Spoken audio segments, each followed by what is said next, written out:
বেশ কিছুদিন আগে পূর্ব ভারতের বিহারে সরকারি চাকরির গুরুত্বপূর্ণ পরীক্ষা বাতিল হওয়ায় যুব সমাজের মধ্যে গভীর উদ্বেগ সৃষ্টি করেছিল।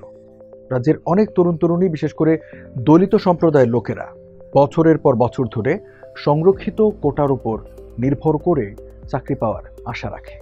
কিন্তু পরীক্ষার প্রশ্নপত্র ফাঁস এবং প্রশাসনিক অদক্ষতার কারণে তাদের সেই আশা অনেকাংশে ভেঙে যায়। রাজধানী পাটনায় সরকারি চাকরির প্রশ্নপত্র ফাঁসের প্রতিবাদে বিক্ষোভ ছড়িয়েছিল। বিহারের তরুণরা বিক্ষোভে অংশ নিয়ে নতুন করে পরীক্ষা নেওয়ার দাবি তুলেছিল। তবে ভারতের সুপ্রিম কোর্ট এবছরের এপ্রিলে শিক্ষার্থীদের আবেদন খারিজ করে দেয়। বিহারের যুব সমাজের অসন্তোষ কেবল শিক্ষার ক্ষেত্রেই সীমাবদ্ধ নয়। শহরে 15 থেকে 29 বছর বয়সীদের মধ্যে বেকারত্বের হার 22%, যা দেশের গড় 14.7%-এর চেয়ে অনেক বেশি।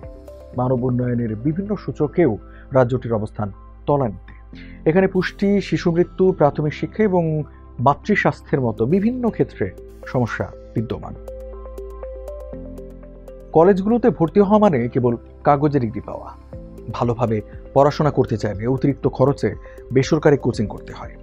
এই কারণে অনেক তরুণ তরুণী উচ্চশিক্ষার জন্য অন্য রাজ্যে যাওয়ার চিন্তায় থাকেন। এক গবেষণায় দেখা গেছে, বিহারের অর্ধেকের বেশি পরিবার তাদের প্রিয়জনদের পাঠানো অর্থে জীবন চালাচ্ছে, যারা অন্য রাজ্য বা বিদেশে কাজ করছে। দক্ষিণ এশিয়ায় জেনজিদের বিক্ষোভে সরকার পতন হলেও ভারতের পরিস্থিতি আলাদা। দেশটির বৃহত্তম এবং সবচেয়ে জনবহুল রাজ্যগুলোতে তেমন আন্দোলন দেখা যায়নি। 2014 সাল থেকে প্রধানমন্ত্রী নরেন্দ্র মোদীর নেতৃত্বে ভারতের ক্ষমতায় বিজেপি। বিহারে বিজেপি এবং তার জোট শরিকরা গত 2 দশকের অধিকাংশ সময় মুখ্যমন্ত্রী নীতিশ কুমারের নেতৃত্বে রাজ্য শাসন করছে। তবুও জেনজিদের ক্ষোভ বিহারে স্পষ্টভাবে লক্ষ্য করা যায়।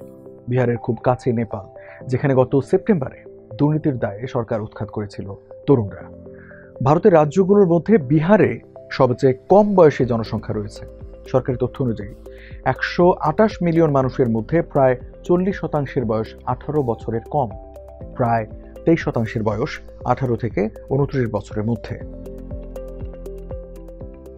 বিশ্বব্যাংকের মতে প্রতি 3 জন বিহারি পরিবারের মধ্যে একটি চরম দারিদ্র্যের মধ্যে বাস করে, যা বিহারকে ভারতের সবচেয়ে দরিদ্র রাজ্যে পরিণত করেছে। জাতীয় সরকারের তথ্য অনুসারে যুব সমাজের ক্রোধের কারণে রাজ্যটিতে 2018 থেকে 2022 সালের মধ্যে অন্তত 400টি ছাত্র বিক্ষোভ হয়েছে, যা দেশের মধ্যে সর্বোচ্চ। পাটনার একটি জনপ্রিয় কোচিং সেন্টারের মালিক রামাংশু মিশ্র বলেন, এখানে শিক্ষার্থীরা সবসময় ক্ষুব্ধ থাকে। যখন তারা পড়াশোনা করে তখন তারা দুর্বল শিক্ষা ব্যবস্থার জন্য ক্ষুব্ধ হয়, যখন পড়াশোনা শেষ করে তখন কর্মসংস্থানের অভাবের জন্য ক্ষুব্ধ হয়। এসব কারণেই বিহার হয়ে উঠেছে মোদীর বিজেপি এবং বিরোধী দলগুলোর জন্য বড় পরীক্ষা। ইন্ডিয়া জোট 36 বছর বয়সী আরজেডি নেতা তেজস্বী যাদবকে মুখ্যমন্ত্রী প্রার্থী করেছে। অন্যদিকে এনডিএ 75 বছর বয়সী মোদী ও 74 বছর বয়সী মুখ্যমন্ত্রী নীতিশ কুমারের উপর নির্ভর করছে।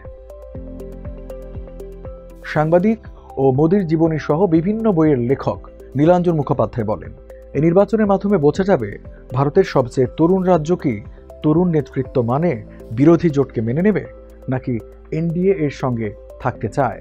কারণ সবাই নির্বাচনী প্রচারে তরুণদের চাহিদাকে প্রাধান্য দেওয়ার অঙ্গীকার করেছে।